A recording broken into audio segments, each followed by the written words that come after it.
The scorching summer in Boston brought not just the blazing sun, but also unexpected changes that turned my entire life upside down. I was enjoying stability, a 10-year marriage to Michael, a successful career as an artist, and a cozy suburban home. But one phone call from my best friend Megan changed everything. "Sarah, I need your help," said Megan, and I immediately sensed a note of concern in her voice. "My son Tom got an internship in Boston, but he has nowhere to stay. Could you help him?"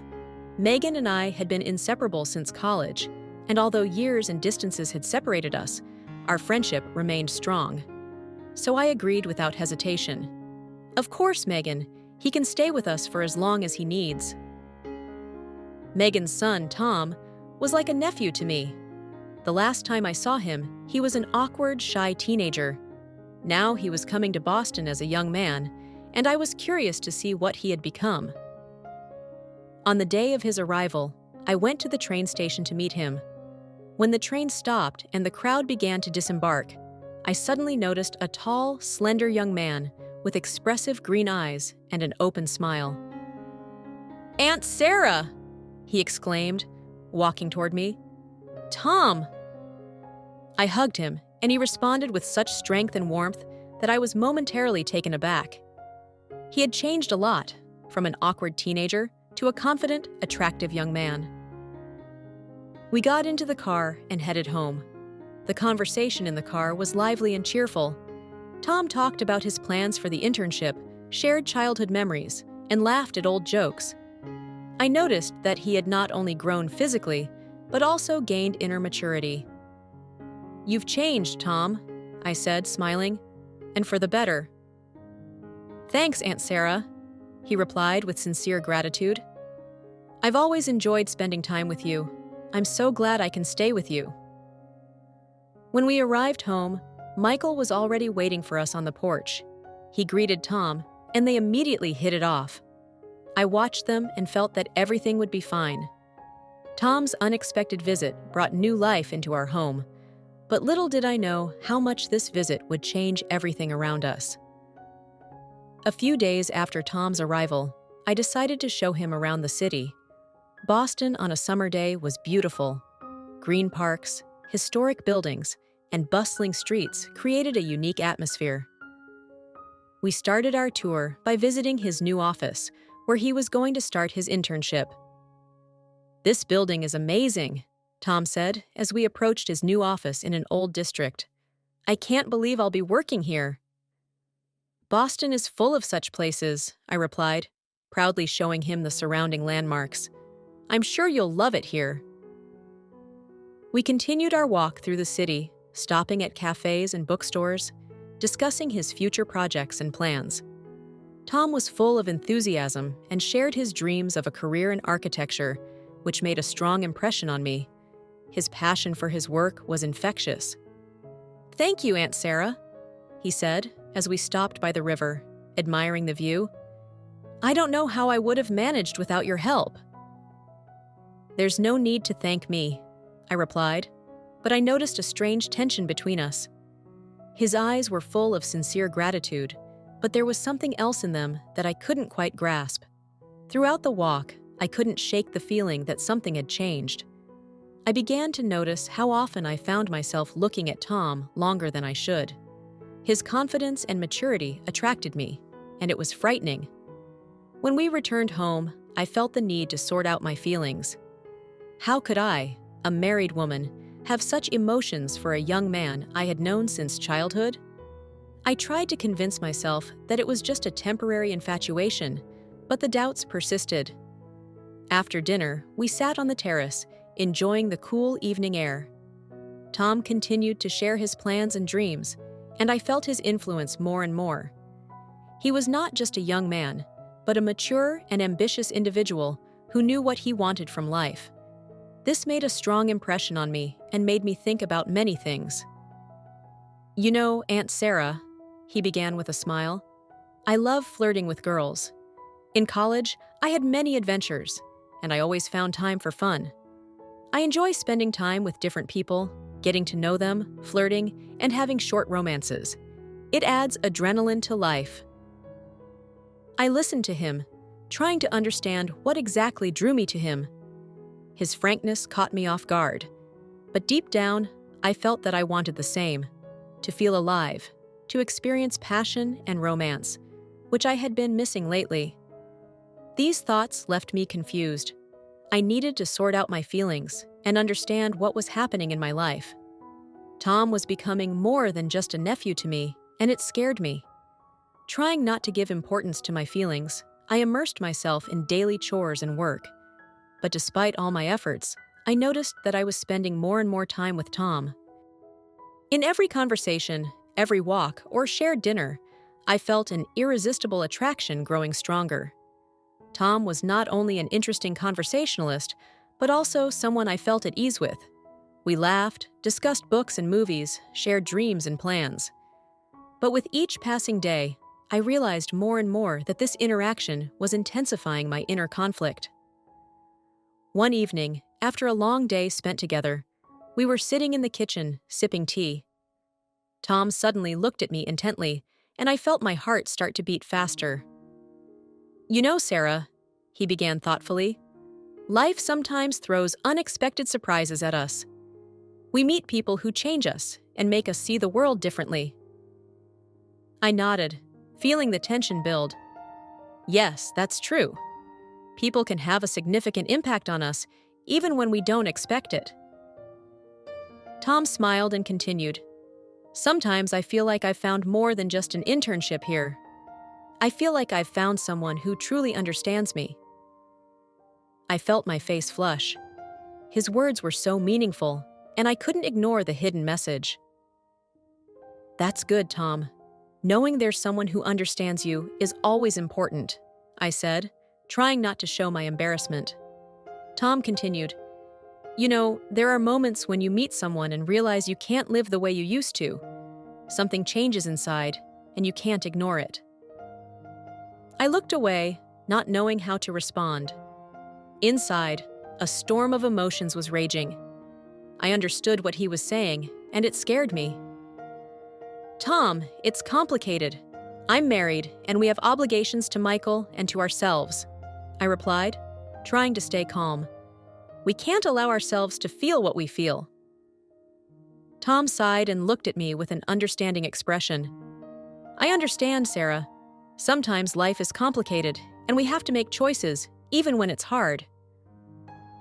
The inner tension was growing, and each day became more torturous. I tried to set boundaries, avoid situations where we could be alone, but this only increased the tension. Our glances lingered longer. Casual touches became more significant. I felt the inner conflict tearing me apart.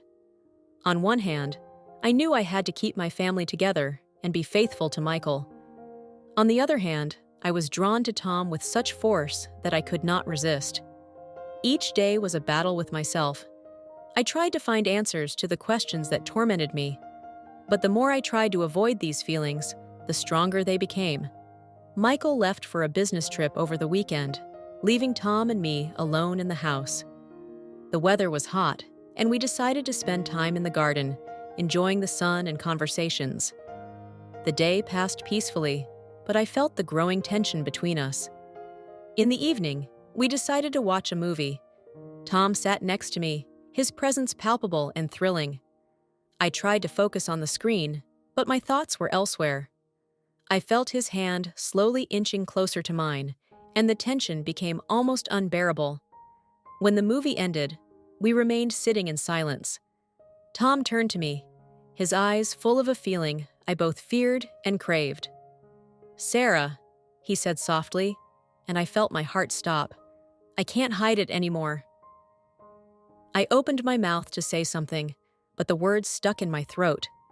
Tom slowly leaned in, and I felt his breath on my lips.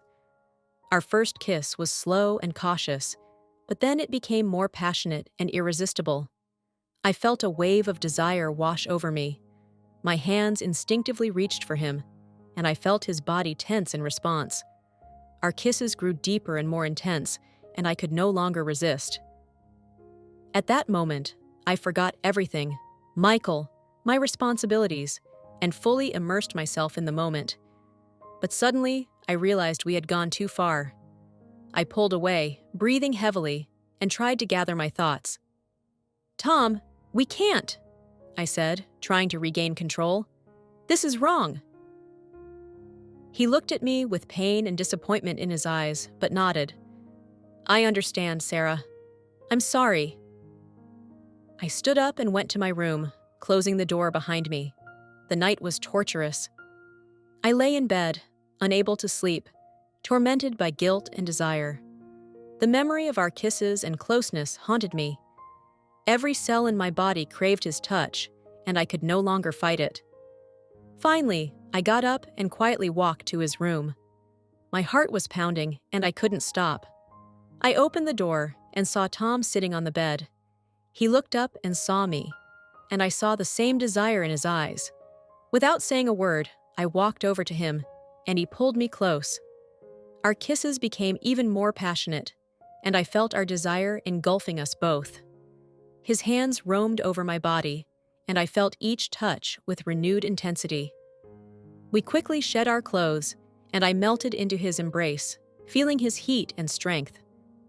Our bodies merged, and I allowed myself to drown in the sensation, forgetting everything else. That night marked a turning point for me. I realized I could no longer ignore my feelings for Tom. But along with that came the understanding that our actions had consequences I would have to face. After that night, everything changed. Tom and I started finding moments of solitude to spend time together.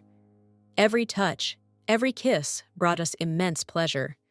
We tried to hide our feelings from others, but the hidden passion only grew stronger. When Michael was at work, Tom and I found ways to be together. Sometimes it was short meetings in the garden, sometimes stolen moments in the house. I felt like a teenager experiencing first love, and it was thrilling. However, with each passing day, the guilt and fear of being discovered grew stronger. One evening, when Michael was supposed to come home late, Tom and I decided to spend time together in the bedroom. We lay on the bed, embracing and enjoying the closeness. His touches were so gentle yet passionate that I lost my head. At that moment, I completely forgot about everything in the world. Suddenly, we heard the sound of the door opening. I froze, feeling my heart drop. It was Michael. He came back earlier than we expected. "It's Michael," I whispered, panic gripping me. "He was supposed to be back later." Tom quickly jumped out of bed. We were both undressed, and I couldn't let Michael see us like this. I grabbed Tom's clothes and pointed to the wardrobe. "Hide in there," I said, trembling with fear. Tom quickly hid, and I tried to throw on a robe and compose myself. Michael walked into the bedroom, seeing me at the mirror, and smiled. "Hi, honey," he said, coming over to me. "I decided to come back early. How was your day?" "Good," I replied, trying not to show my anxiety. "Just doing the usual things." Michael came closer and kissed me on the cheek. "You look tired. Is everything okay?" "Yes, everything's fine," I replied, trying to stay calm. "Just a long day?" We talked for a few minutes, and I felt like each second lasted an eternity. Internally, I prayed that Michael wouldn't notice anything suspicious. When he finally went to the bathroom, I quietly opened the wardrobe and called Tom out. He emerged, his face pale, but his eyes burning with determination.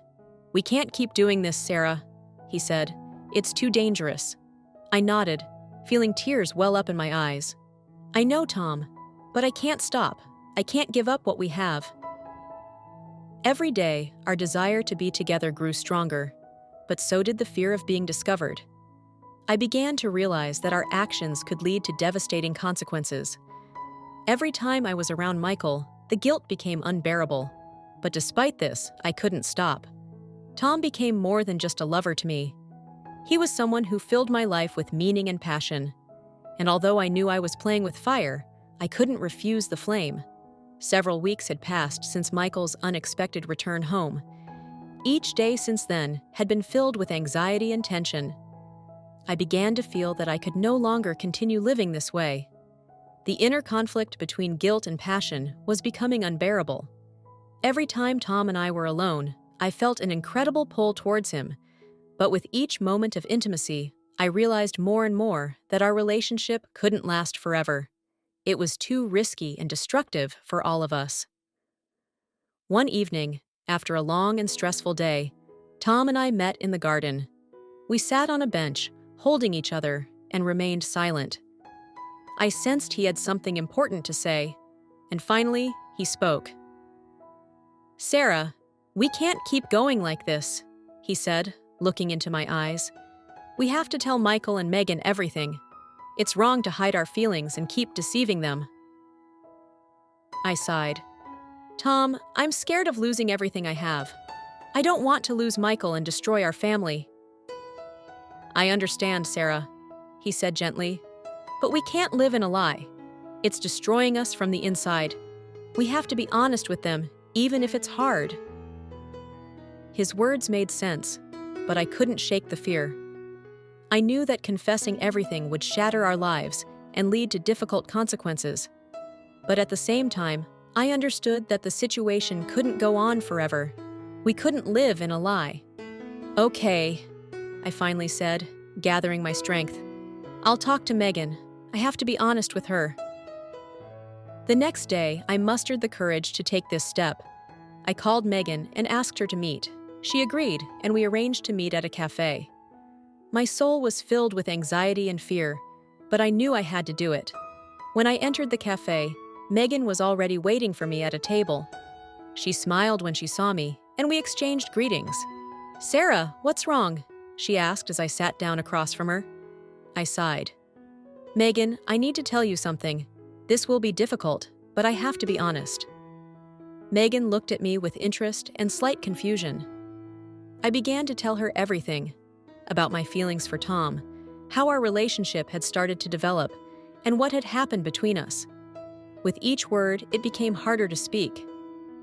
When I finished, there was a brief silence. Megan looked at me with surprise, but without judgment. "Sarah, I understand," she finally said. "But you know this is wrong. You have to stop this. We all need to live honestly and openly." Her words were a relief. I felt a weight lift off my shoulders.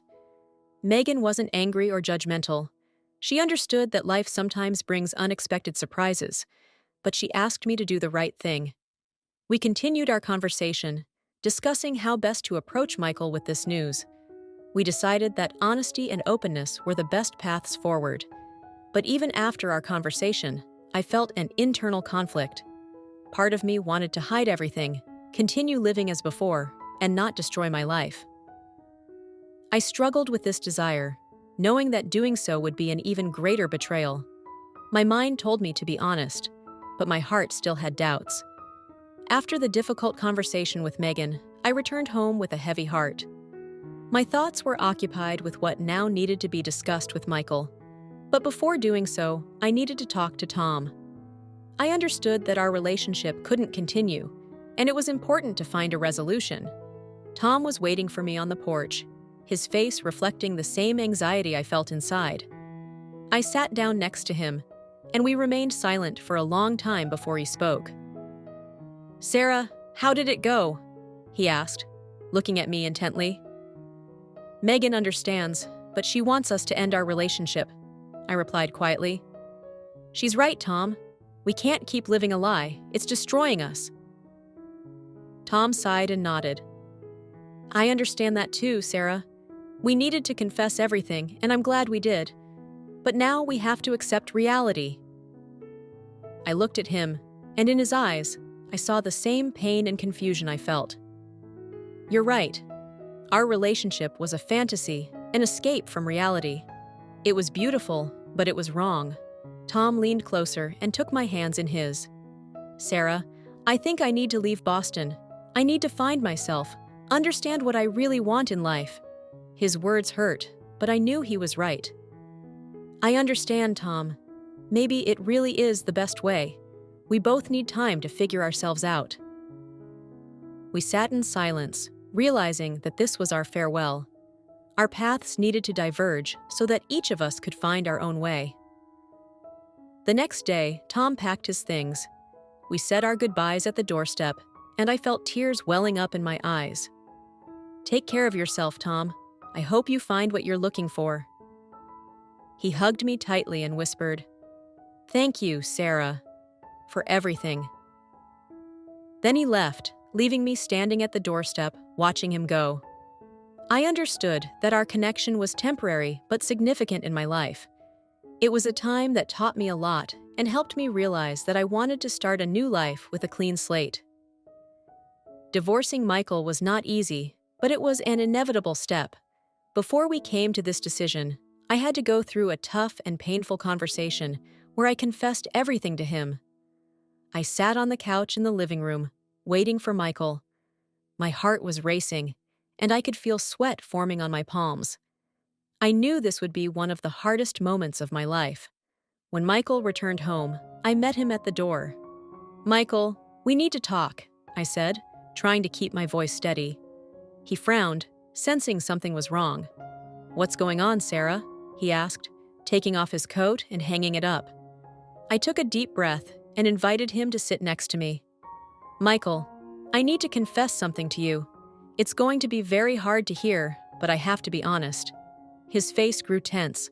"What are you talking about?" I gathered my courage and began to speak. "Do you remember when Tom came to Boston? We started spending a lot of time together, and we grew close.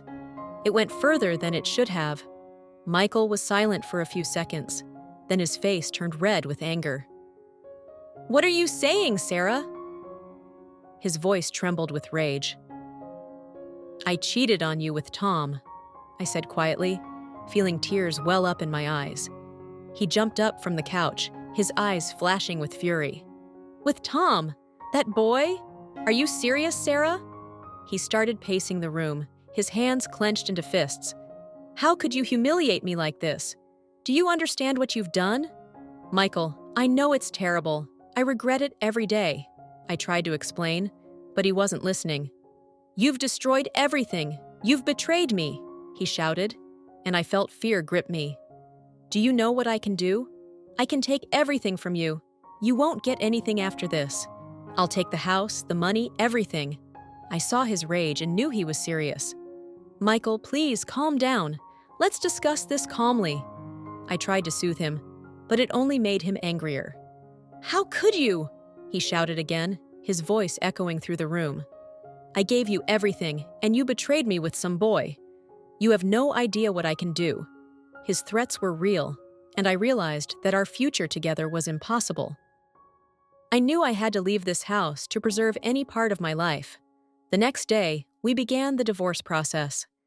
Michael was filled with anger and determined to take everything from me. But despite all his threats and rage, I was ready to face the consequences of my actions and start a new life.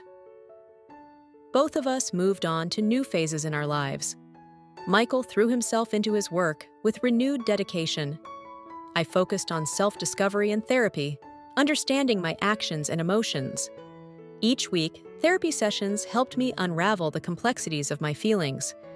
Tom left Boston and traveled extensively, exploring new cultures and meeting new people. His letters were a constant source of inspiration and wisdom. Gradually, I found peace and harmony in my new life, engaged in art with newfound passion. Over time, I learned to accept my mistakes and draw lessons from them. I realized that life doesn't always go according to plan, but what matters most is how we cope with difficulties and learn from our experiences. A year had passed since Michael and I divorced. Life was gradually settling, and I was beginning to find peace in my new reality. Each day was a step on the path to self-discovery and renewal. One morning, as I sat in the kitchen drinking coffee, I received a letter. It was from Europe, from Tom. My heart skipped a beat as I carefully opened the envelope. "Dear Sarah," the letter began, "it's been a year, and much has changed. I've found myself in my travels, and now I understand that our relationship was an illusion. But I'm grateful for the experience. It helped me understand who I am and what I want in life." I read the letter, feeling a weight lift from my shoulders with each word. Tom wrote about his adventures, the people he met, and how each new day brought him something new and wonderful. Sarah, I hope you found your path too. We've been through a lot, and I believe it made us stronger. Thank you for everything you gave me. I wish you happiness and peace. I closed the letter and felt a sense of relief. These were important words that helped me finally close that chapter of my life. Tom was right. Our relationship was an illusion, but it taught me a lot. That evening, I sat on the porch of my new house, watching the sunset. The sky was painted in golden pink hues, and I felt peace and harmony fill my soul. I realized that I had a second chance at happiness, and I was ready to embrace it. My thoughts drifted back to what I had been through over the past year. I remembered how hard it was to admit my mistakes and start over. But I also understood that it was precisely this journey that led me to where I was now. Now, I knew I could build a new life filled with meaning and joy. I learned to appreciate the moments each new day brought and realized that happiness lies within us. The sunset enveloped me in a state of tranquility and gratitude. I felt that much wonder awaited me in the future, and I was ready to meet it with an open heart. I had a second chance at happiness, and I wasn't going to waste it.